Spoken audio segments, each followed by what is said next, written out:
सुबह सुबह early rising bird बनकर जल्दी से गंगा में स्नान कर पैदल ही अपर रोड की तरफ चल पड़ी, क्योंकि आज मुझे दर्शन करने थे एक अद्भुत मनोकामना मंदिर के। क्योंकि मुझे पता चला इस मंदिर पर रामायण के 7 कांड लिखे हुए हैं। अपर बाजार से हम पहुंचे भीमगोड़ा रोड, जहां पर आपको भीम जी की प्रतिमा बनी हुई मिलेगी, और यहीं से हमने लिया ऑटो, क्योंकि आज हम आपको एक बहुत ही अद्भुत और मनोकामना पूर्ति करने वाले मंदिर में लेकर जाएंगे, जो तुलसी मानस मंदिर के नाम से प्रसिद्ध है।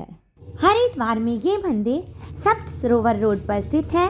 भीमगोड़ा से होते हुए हम जाएंगे सप्त सरोवर रोड। यहाँ पर हम मिले इस फ्रेंडली बडी से, जिसने हमें हरिद्वार के बारे में बहुत कुछ बताया। यहाँ पर हमें पता चला कि हर की पौड़ी से ये मंदिर 3 किलोमीटर की दूरी पर है, और बस स्टैंड और रेलवे स्टेशन से करीबन 5 किलोमीटर होगी। रास्ते में होते हुए बहुत से ढाबे और होटल हमने देखे, और हरिद्वार में रुकने के लिए बहुत सी धर्मशालाएं भी आईं।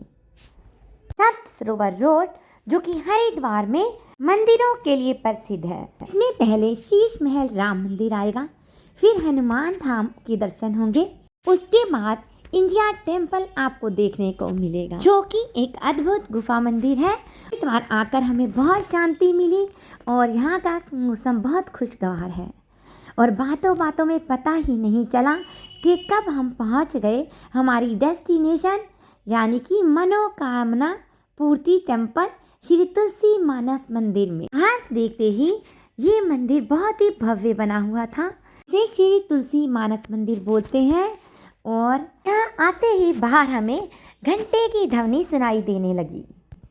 बाहर से इस तरह से इतना शांति में ये मंदिर बना हुआ है, और देखने में बहुत ही भव्य। और यहाँ पर इस मंदिर में भक्तों की दर्शन के लिए भीड़ लगी हुई थी, और जैसे जैसे हम अंदर गए तो बाहर आपको इसके खुलने का समय मिलेगा, यानी कि सुबह 8 से लेकर 1 बजे तक, और 1 से लेकर रात्रि 8 बजे तक आप यहाँ पर दर्शन कर सकते हैं।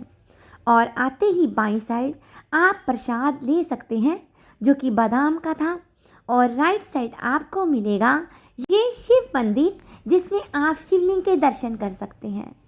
और ये मंदिर द्वारा संचालित लोक कल्याणकारी योजनाएं, जो आपको यहाँ पर दिखाई दे रहा होगा। अब इस साइड, यानी कि लेफ्ट साइड में आपको ये पुस्तक भंडार मिलेगा, जहाँ पर आप पूजा का सामान, प्रसाद और बर्तन सब ले सकते हैं। उसके बाद आप शिव की प्रतिमा के दर्शन करोगे, और उनके पीछे शिव की सेवा करने वाले और बाहर से आने वाले लोग रहने के लिए व्यवस्था भी है। और जैसे जैसे अंदर चलेंगे, यहाँ पर आपको श्री राम मंदिर मिलेगा। ये इसका मुख्य द्वार है, जहाँ पर आते ही आपको ये घंटे की ध्वनि सुनाई देगी। और मंदिर के बाहर ये देखिए, आपको रामायण की चौपाइयाँ, दोहे लिखे हुए मिलेंगे, 7 कांड लिखे हुए मिलेंगे। जैसे ही हम मंदिर के अंदर आते हैं तो आपको एक असीम शांति और बहुत ही ज़्यादा स्वच्छता मिलेगी। यहाँ पर आते ही चारों तरफ आपको रामायण के दोहे लिखे हुए मिलेंगे, और सबसे पहले आप दर्शन करेंगे ये गणेश भगवान की प्यारी सी प्रतिमा के, और उनके साथ में है ये महर्षि वाल्मीकि जी। इसमें आते ही इंसान अचंभे में पड़ जाता है किस तरह से पूरी रामायण एक मंदिर पर लिखी जा सकती है। यहाँ पर राधा कृष्ण की जोड़ी शोभा बढ़ा रही। जब हमने मंदिर में चारों तरफ नज़र दौड़ाई तो हमें रामायण की चौपाइयाँ लिखी हुई मिली। हमें दर्शन हुए इस राम दरबार के, जहाँ पर पंडित जी भी बैठे हुए थे, जो यहाँ की देखभाल करते हैं। इस मंदिर पर रामायण के 7 कांड, दोहे, चौपाइयाँ सब लिखे हुए हैं, और वो मंदिर के अंदर ही नहीं, इसके चारों तरफ परिक्रमा करने पर आपको दिखाई देंगे।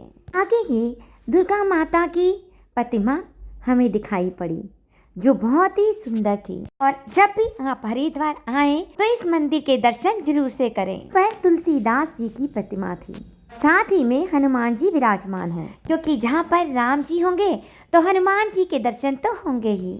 ये देखिए, चारों तरफ किस तरह से यहाँ पर पूरी रामायण लिखी गई है, और यहाँ आने वाले श्रद्धालु इन पंक्तियों को बहुत आसानी से पढ़ भी सकते हैं। लेकिन आप यहाँ आए तो एक बात का ध्यान रखें कि इन दीवारों पर हाथ ना लगाएं, क्योंकि ऐसा करने से इन पर जो ये लिखा हुआ है ये खराब हो सकता है। मंदिर में जगह जगह इनको छूने से मना किया गया है।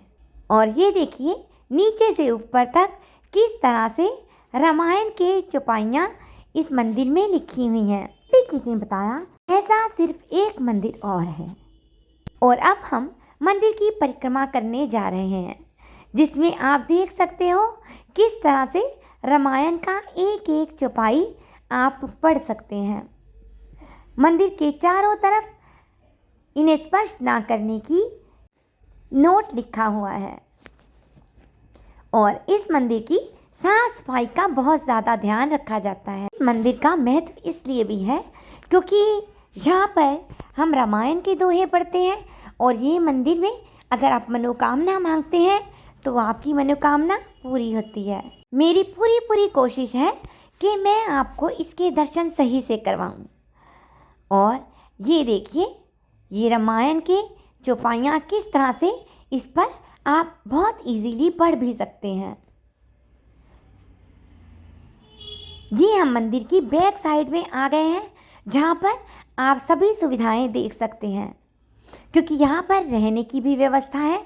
तो नीचे स्वामी जी भी निकल कर जा रहे हैं और पीछे से घूमकर आते हुए यहाँ पर देखिए ये मैंने देखा पंचम सोपान सुंदरकांड, और इसे देखकर मैं मन ही मन बहुत ज़्यादा खुशी हुई, क्योंकि मैं इतनी बार हरिद्वार आई पर कभी कभी इस मंदिर के दर्शन नहीं किए।